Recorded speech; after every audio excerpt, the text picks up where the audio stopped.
Hey, Shalom. Start off by saying, Call halal, Yahweh Shemi Al Shai, Baruch Kakadash, Yahweh Shemi Al Shai, Bashim Kakadash, Barakatham, the Bonasai apostles who are elders who rule well. Blessings and salutations to you, brothers out there teaching, enduring truth, sincerity, and another blessings and salutations to the innumerable multitude, the women, men, and children also that follow the truth and sincerity. This is, as you see two tables.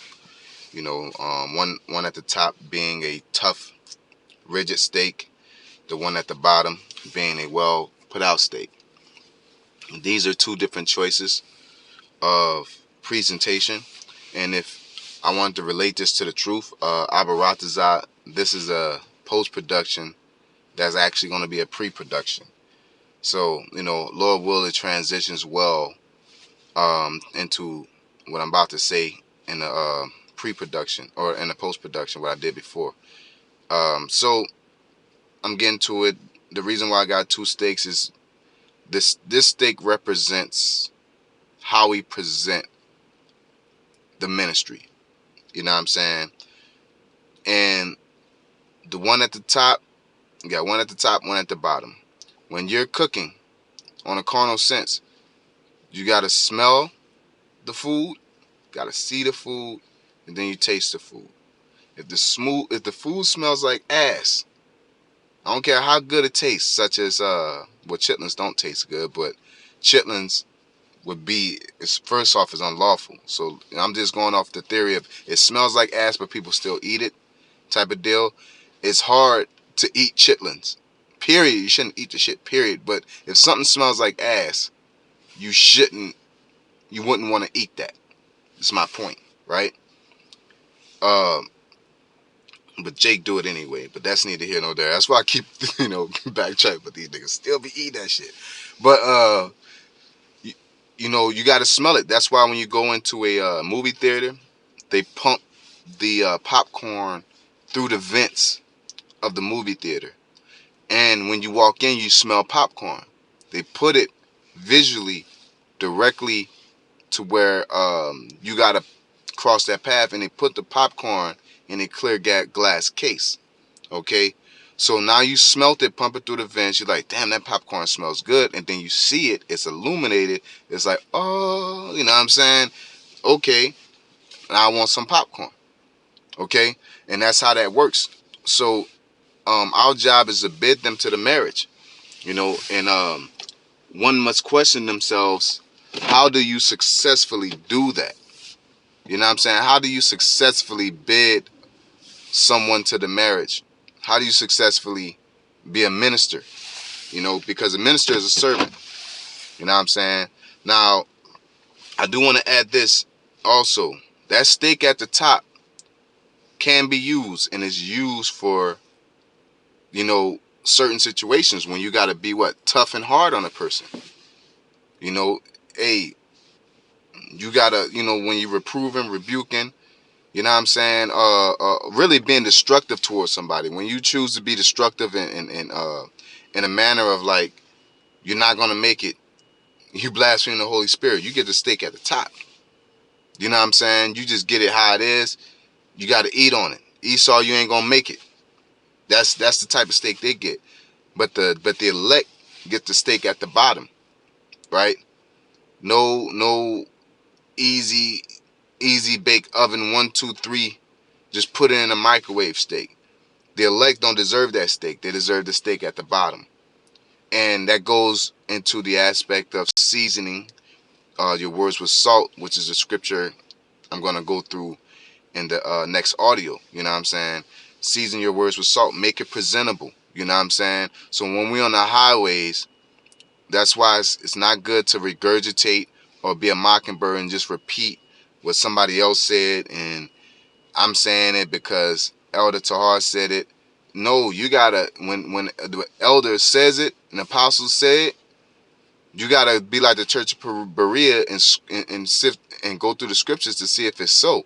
Because when you not only you do that, because the apostles are so right all the time that you sometimes you'll be lazy and feel like you could just repeat what they say. But when you study and you follow along and then you do your own independent research, you create your own foundation to where you can eloquently explain what they're saying or what you found out via through them.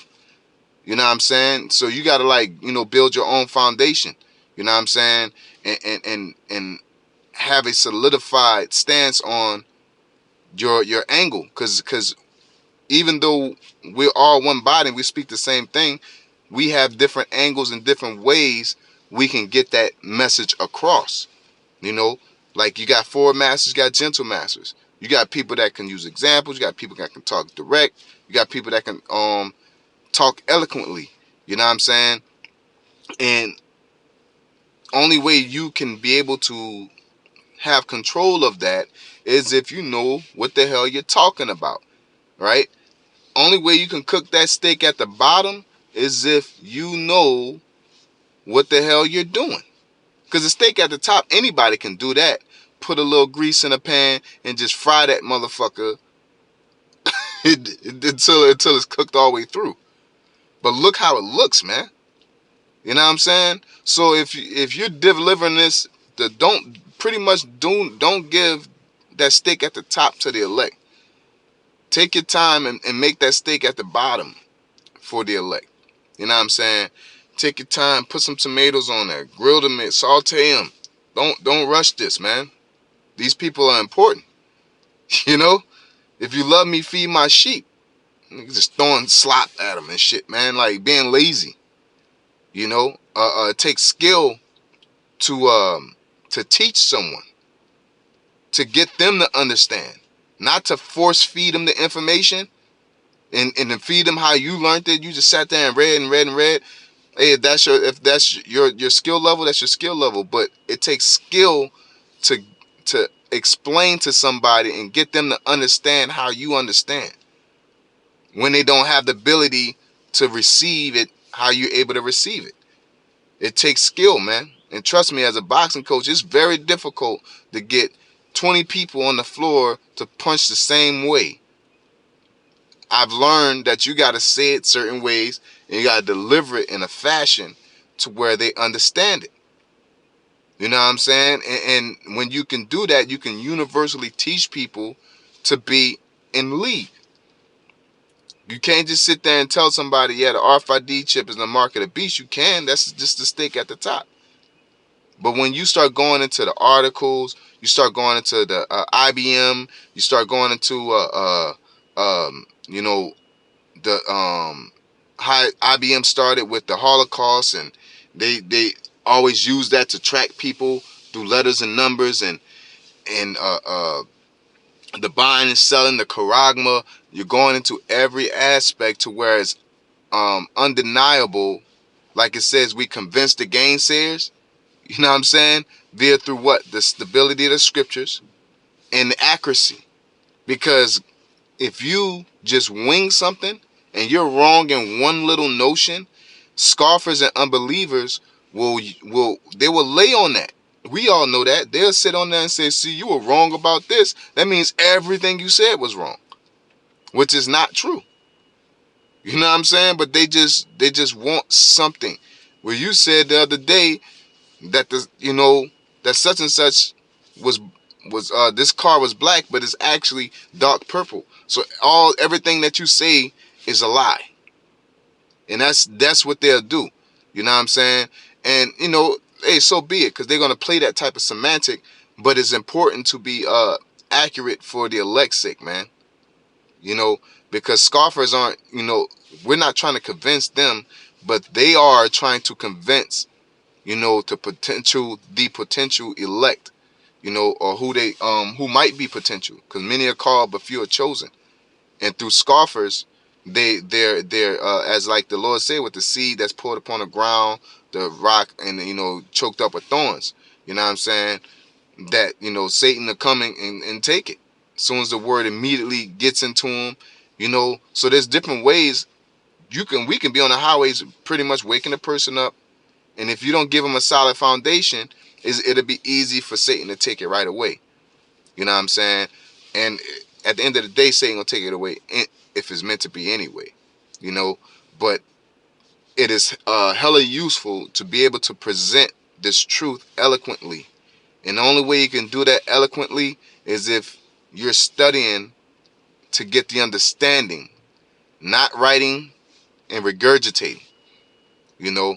Uh, and you put love into that, man. That steak at the bottom is made with love. You know what I'm saying? That joint made with, like, you know, tender love and care. You know what I'm saying? The TLC, man. You know. So I just want to say that before, the lesson starts up. Uh, Abaratazada, I'm able to get it, squared away. Hey, shalom. Colossians 4:6. Okay, it says, "Let your speech be always with grace, seasoned with salt, that ye may know how ye ought to answer every man." Okay, and this doesn't mean that you gotta kiss somebody's tail. It's basically when you season something, what is the goal to season it? So let's go to that word season in itself. Okay, when you go to that word season, it goes to prepare, arrange with respect to food, to season, make savory. Okay, so no matter what you're bringing, if it comes with spice, dessert, whatever it is, it needs to be seasoned, pretty much made savory, made good. You know what I'm saying? If you're making, hickory or whatever, you got to cook it a certain way. You're making smoked, you just grilling, or, you know what I'm saying? You get so on and so forth. It says to prepare, arrange also. You got to, you got to know what you're talking about, know what you're saying. Sometimes you got to sit back and think about it. And sometimes you just, you got to wait, you know what I'm saying? Or say the right thing, okay? I'll say it's with respect to food, to season, make savory, okay? So let's go to salt. It says salt with which food is seasoned and sacrifice are sprinkled. Those kinds of saline matter used to fertilize arable land. Salt is a symbol of lasting concord because it protects food from putrefaction and preserves it unchanged. Accordingly, in the solemn rectification of compacts. This is a practice that continues to this day in some cultures, partaking of salt together, wisdom and grace exhibited in speech. So that's the main part. But just the salt thing, you use it, but ultimately the last definition is the most important one. Get straight to it. Wisdom and grace exhibited in speech. So you know how to say something, know what to say, and again, how to say it. If it comes, you got to come aggressive, laid back, and these things can be mixed. Once you mix carnality in it, it makes everything difficult. You know what I'm saying? So if you're angry and you need to talk to somebody, you got to calm somebody down, you have to eliminate yourself, and you got to do what's right for that situation. So we was talking about it today that, it's like, that self-evaluation is not, everything ain't about us. You know what I'm saying? If I had a bad day, that don't mean I go on the highways, execute that. Now, once we're talking about when you're talking to somebody, like the scriptures say, unto the Jews I became a Jew, unto the those without the law, not being without the law, but, without the law to them. You know what I'm saying? So basically, you're adjusting your lingo, you're talking a talk that they understand, and you're wise and concise, able to, give your analogies or parables to clarify whatever you're saying. And, your smooth talk. You know what I'm saying? If you know what you're talking about, as it says, like, salt is a symbol of lasting concord because it protects food from putrefaction. So pretty much when you marinating that steak, you know what I'm saying, in that salt, it's like a refrigerator. You pretty much think they put salt in the ground and they use it as a refrigerator type of thing. You know what I'm saying? But that salt will keep that meat, which is the information, which is that wisdom, and also that aging, it'll cause it, that wisdom to sit and get solid. It's gonna be a real strong thing that you're talking about. All right. So that helps. That's why studying and show thyself approved. A workman need not be ashamed, rightly dividing the word of truth. A workman that need not be ashamed. Because what? You put in the work. You know what you're talking about. And everything comes out smoother that way. And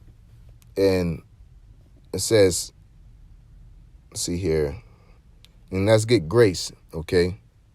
So you go into the word grace. It says grace, that which affords joy, pleasure, delight, sweetness, charm, lovingness, grace of speech, goodwill, loving kindness, favor. Now, do that mean that you're being... Matter of fact, let me keep reading. Of the merciful kindness by which God, exerting his holy influence upon souls, turned them to Christ, keeps, strengthens, increase them, Christians' faith, knowledge, affection, and kindles them to the exercise of the Christian virtues, what is due to grace, the spiritual condition of one governed by the power of divine grace, the token of proof of grace, benefit, a gift of grace, benefit, bounty, thanks for benefits, service, favors, recompense, reward. I think there were two good points in here. The last part is the one, definition 4, it says thanks. And then in definition 3, the category, it says what is due to grace. That was another word.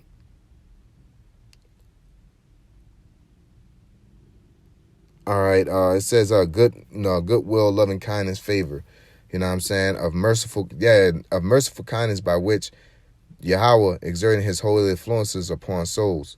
You know what I'm saying? So when you're showing grace to somebody and they're gracious to what you've done, happiness doesn't mean that I make you feel good. Happiness, if you're in this truth, if you have a burden and somebody lifts it, that will make you gracious. That will make you happy. So I say that to say, if I'm teaching you, I'm edifying you, and you're dealing with something that's difficult, I may have to tell you something that don't make you happy, but it solves the problem for you. And then that makes you gracious. Like it gives a relief. And I say that because it's very important, because a lot of Christians mix this up, generic Christians and with brothers within the know. You think being nice to someone is helpful, being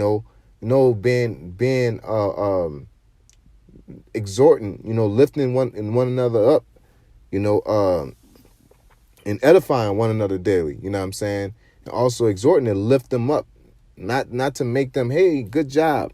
You know what I'm saying? Like, sometimes we need a push like that, but we as men of the Lord, it's like, hey, you got to work on this, hey, work on that, but don't do it in a way where it's unproductive, because it's got to be seasoned with salt. What's your goal?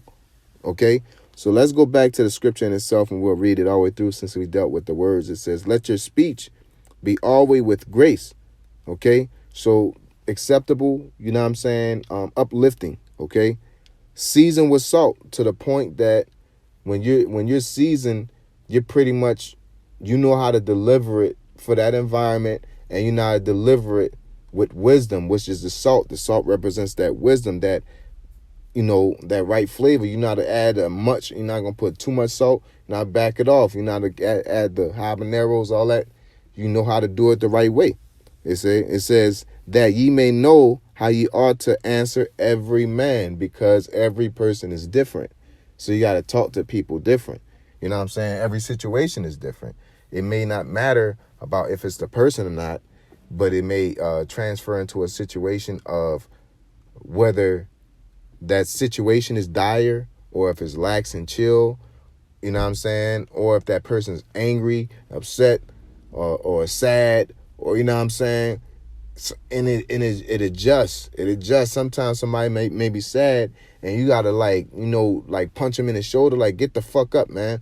You know what I'm saying? You gotta do him that. Or sometimes you gotta sit there and mourn with the brother. You gotta be seasoned with salt. It's all about doing what was right for the environment, and that that selflessness will increase and direct us to that empathy without being so-called soft. You know what I'm saying? And that doesn't matter, man. It's all love with the brothers, no matter how much it goes with us, man. Because that ain't nothing but black culture that men are trained to be that way. It's all love, and we know how to be men. We know who we are. You know what I'm saying? But at the end of the day, you know what I'm saying, it's when we speak and we delivering our messages, accomplishing the goal should be priority number one. So, and this, seasoning your words, again, you're not kissing nobody's ass. If somebody don't like cursing and stuff like that, if you're listening, I adjust my speech. I wouldn't use certain language in front of you. You know what I'm saying? Because at the end of the day, I want to be respected, so I'll respect you. Now, if it's in a situation where it's not respecting or that situation requires me to talk like that, I'm going to talk like that. I'm not going to, shave my ways to make somebody else feel good. But in order to feed somebody, I will make my food. It will smell good, look good, and taste good. You know what I'm saying? But if I got to make it on the fly and you need some food, if you passed out and you in a fucking sugar shack, I'm going to shove peanut butter in your mouth. You know what I'm saying? So that's us in the spirit. Some people need that shot, quick peanut butter. Some people need that gourmet meal, But recognizing the environment and what was needed in accomplishing that via through the scriptures, because the scriptures is our wisdom and our experiences give us the ability to convey what needs to be understood. Because at the end of the day, what people don't realize, just reading the Bible ain't gonna cut it. Like the Ethiopian eunuch said, how can I learn except for man teach me? These scriptures, the Lord gave certain men the Holy Spirit to speak it, and that's why, for us, our speech has to be seasoned with salt, because we're here to bid people to the marriage. We can't be outside the marriage like, hey, nigga, come on, man, come on in, bitch. You know what I'm saying? Like, you're not gonna get nobody in there. I don't care how good the marriage is. You don't do it. You know what I'm saying? Sometimes you gotta yoke somebody up. Like, come on, bro. You like, stop doing that dumb shit. Come up in here. Some people, you're like, hey, man, they got something going on up here, and you can tell them intricately. You just got to know what to do, when to do it, how to do it in order to get the goal accomplished. So that's the whole goal to it. It's not to be all like this tranquility and walking through and nobody, your energy bounces everybody off. Nah, it is what it is. I got to get the job done. So with that being said, I say, call Allah, Yahbashim Al-Shai, Barakah Kadash, the Bonsai Apostle, our elders rule well. Blessed salutations to you brothers out there, teaching, enduring truth, sincerity. Shalom.